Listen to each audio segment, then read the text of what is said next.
আসসালামু আলাইকুম। সবাই কেমন আছেন? আশা করি অনেক ভালো আছেন। এ দেখেন, দিনের 12টা বাজে ডিউটিতে গেছিলাম, এখন বাজে রাইতের 2টা বাজে গেছে। এই যে দেখেন, হোটেলে খানা মিলছে না ভালো কইরা। এখন রুমে এসে চা এবং রুটি খাইতেছি, খাইয়া সবাই ঘুমাই থাকবো। সামির ভাই, আপনি কিছু বলেন। প্রভাত জীবন হচ্ছে কষ্টের জীবন। রাতে 2টা বাজে খিদে লাগছে, দেশি মানুষেরা পাইছি, প্রতিদিন এসে চা খেয়ে ঢুকছে বল দিয়ে খেয়ে 15 ঘন্টা পর ঘুমাই পড়বে। সকালে দুপুরে উঠে আবার ডিউটিতে চলে যাবে। এটা আমাদের প্রবাসীর, এটা হলো কষ্ট, এটা হলো সংগ্রাম। সংগ্রাম করে আমাদের টিকে থাকতে হবে।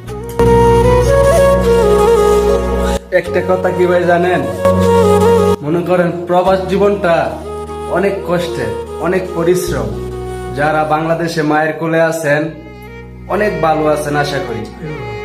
একটা কথা মনে রাখবেন, মায়ের যত্ন করেন দেশে থেকে, এবং ভাই বোন বাবা সবাইকে নিয়ে দেশে থেকে যেইটাই পারেন দরকার পরে রিস্কে চালায় খান, কিন্তু প্রবাসে আইসেন না ভাই। প্রবাস নামটা অনেক খারাপ। প্রবাসে আসবেন যদি কোনো পরিচিত আত্মীয় স্বজন রিয়েল রিলেটিভ থাকে তখন আসবেন। এর আগে আসার কোনো দরকার নেই। এ দেখেন, আজকে হোটেলে খানা মিলে নাই, তাই রুমে এসে দুই বাঙালি ভাই মিলা রুটি এবং চা খাইতেছি বানায়া। খাইয়া ঘুমাই থাকবো, আবার দুপুর 12টা বাজে ডিউটিতে চলে যাব।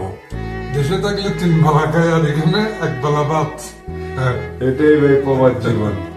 ওকে, সবাই তো ভালো থাকবেন। ভিডিওটা ভালো লাগলে সবাই লাইক করবেন, শেয়ার করে দিবেন।